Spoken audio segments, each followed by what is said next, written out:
Hey yo, what is good YouTube? It's your boy Meso, and I'm back with another haircut transformation, major epic haircut tutorial.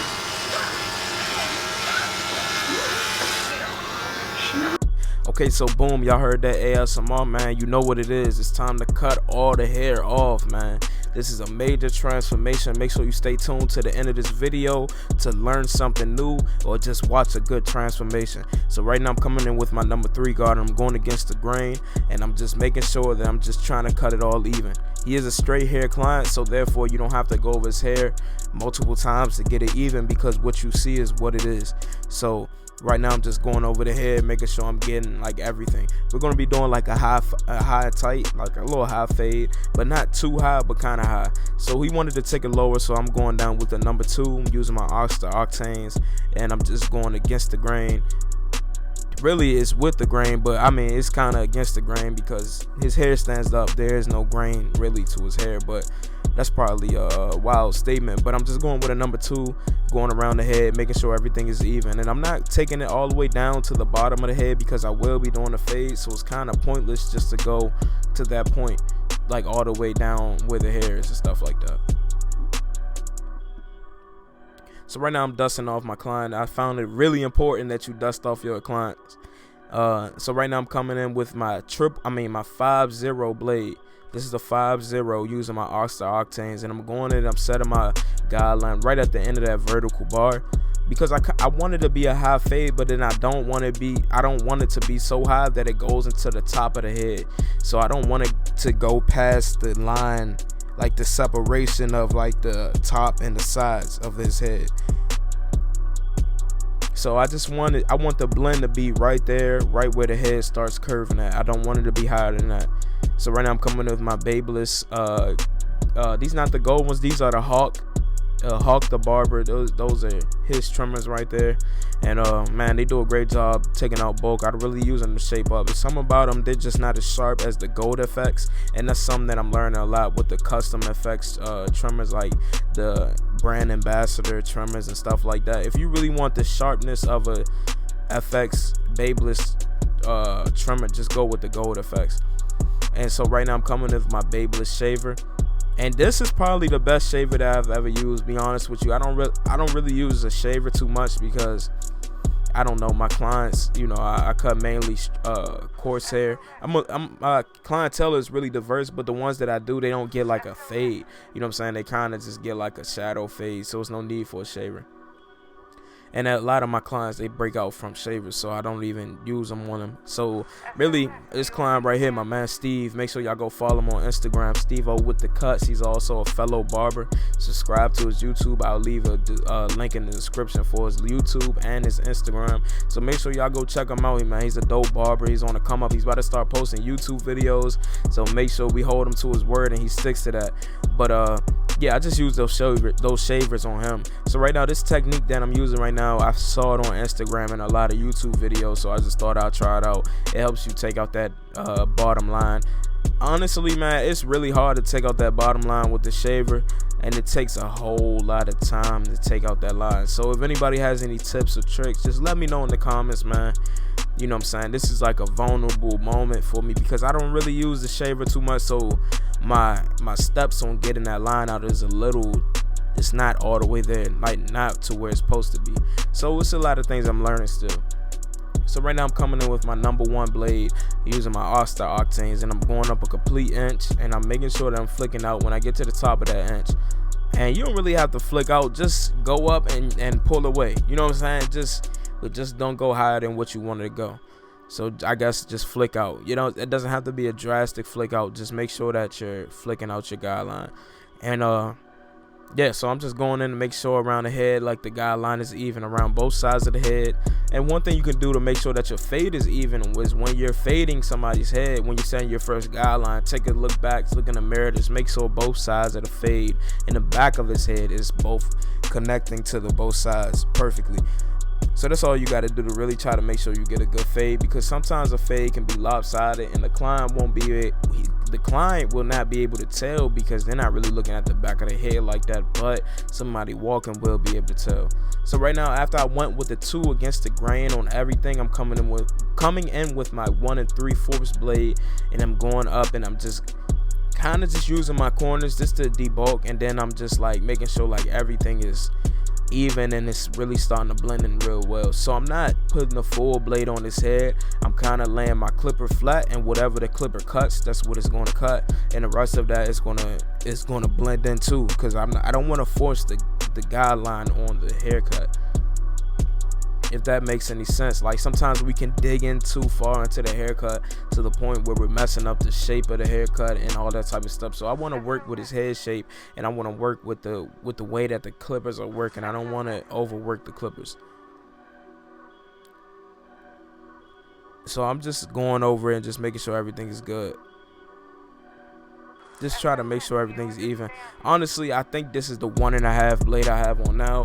After I had my 1 3/4 on, I believe this is the 1.5 blade, and I'm just doing the same exact steps. But when I move to the 1.5, I start moving down, and then when I'm moving down, I'm starting attacking that line, that big line that's right there after the 1 blade.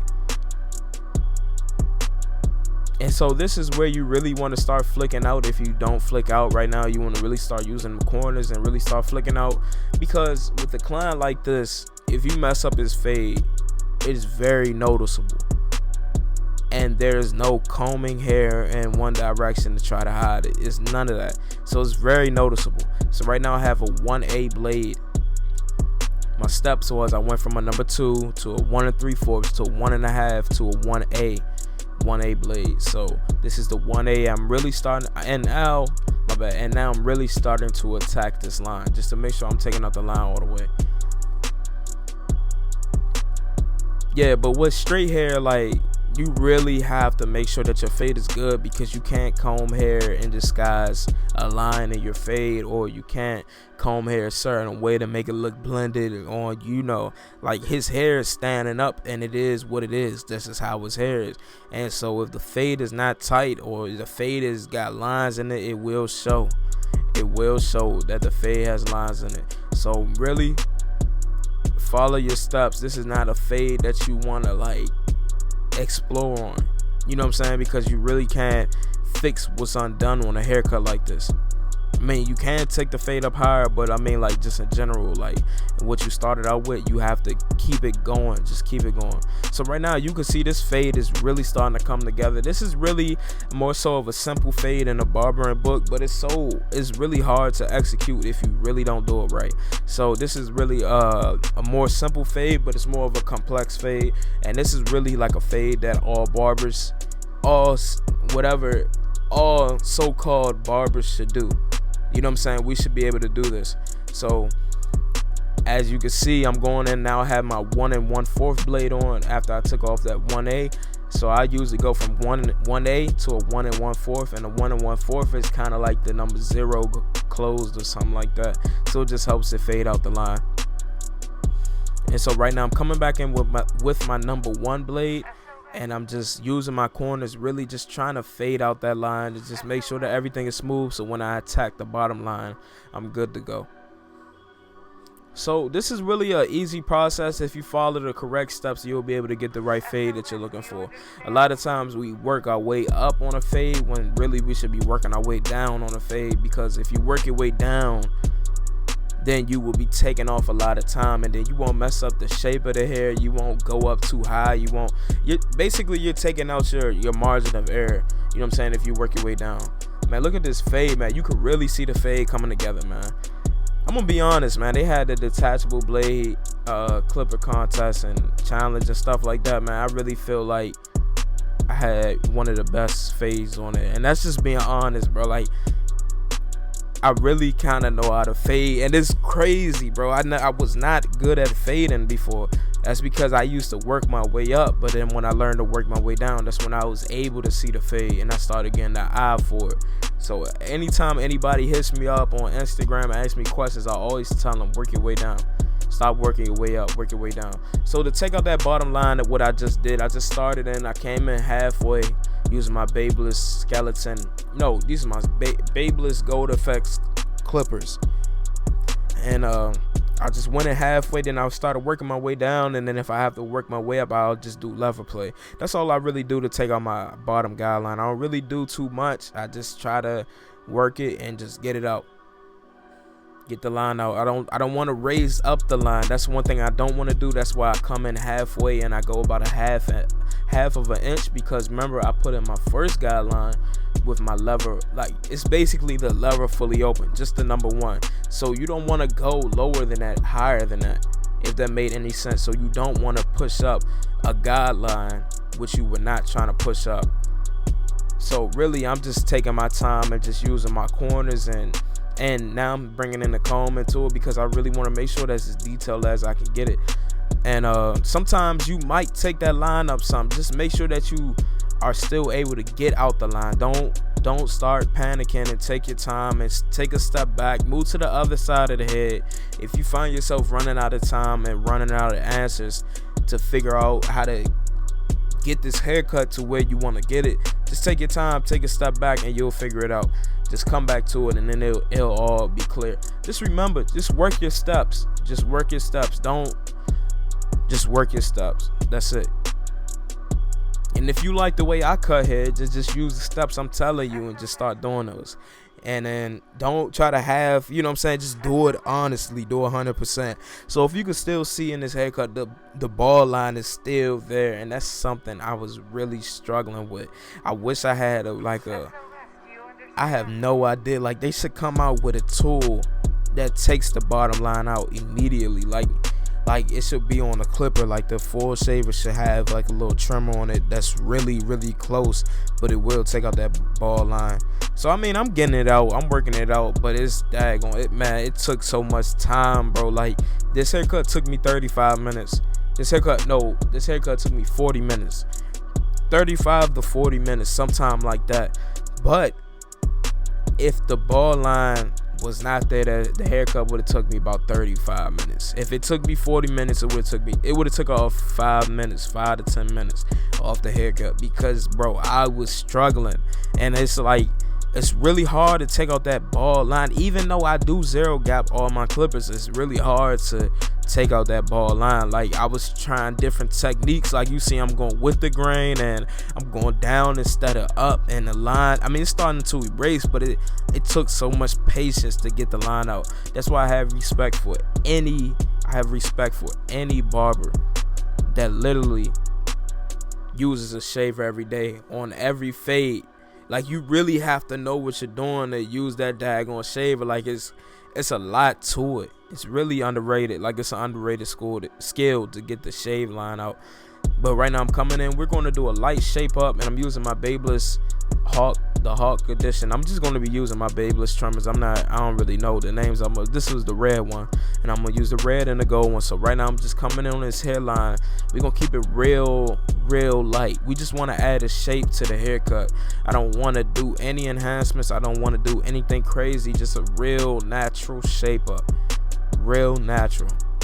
And his corners are not as strong as the middle of his hairline, so I will not be going back in the corners to match it, but I will just be following that line, because that's the last thing you want to do. You don't want to push back anybody's corners unless they ask you to. So that's a key to retain their clients. Do not push them back, especially in their corners, because people are really sensitive about their corners, because that's one of the areas where a lot of people, their hair is not as dense, so the corner will not appear full. So therefore, a lot of barbers will end up just pushing back the corner when really it's supposed to be out. But since we think that it's not as full as the middle hairline, we end up pushing it back.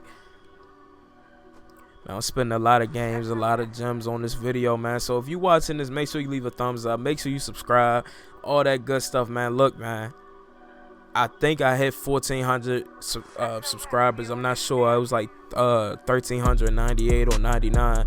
So I kind of think I hit 1,400. But look, shout out to everybody that's going to be watching this video, man. I want a video to hit 1 million, bro. I want a video to hit 1 million.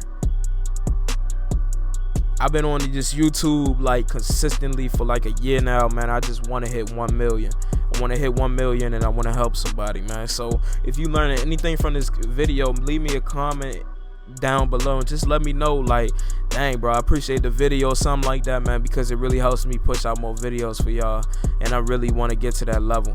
And as you can see in the side of his head on the left side, it looks like he has like a disconnection in his hair.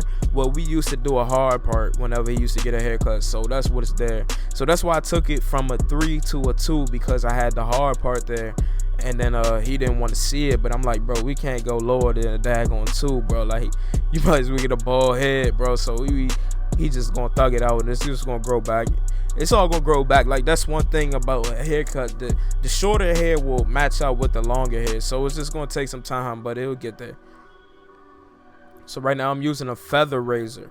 This is a feather razor. This is a different razor. This razor holder is about like $100, and the razor itself is I'm not sure how much it costs. It came with the razor, but they give you like 20 in the pack, and mine already ran out, so I'm using Dorco Blaze on it right now. But this is a different type of razor. It's a little more smoother. I really couldn't tell, be honest with you. I felt like my Dorcos was like sharper than this, but it's cool, man. The razor holder is nice because you don't have to worry about, especially when you're shaping up something like mustache, your pinky might be in the way, or the wing of the blade might be in the way. Like, it's a little more easier to use. So I'm just going with the grain instead of going against the grain. I don't want it to be super sharp. Like I said, I just want the line to be there, and that's exactly what he wanted. So really, be honest with you, this haircut is really done. I might just go back and just do small details. So make sure y'all watch to the end of the video, man. If you enjoyed this video, leave a thumbs up. I'm gonna get off this mic. I'm gonna stop talking, man, so I can put this video out. So if you're new to the channel, subscribe. Watch all my videos, man. Go with me on my journey, man. We about to hit this 10K, and then we're gonna hit this 100K, then we're gonna hit this 1 million. You know what I'm saying? It may not happen tomorrow, but it will happen soon. So make sure y'all stay tuned. I'm gone. Peace.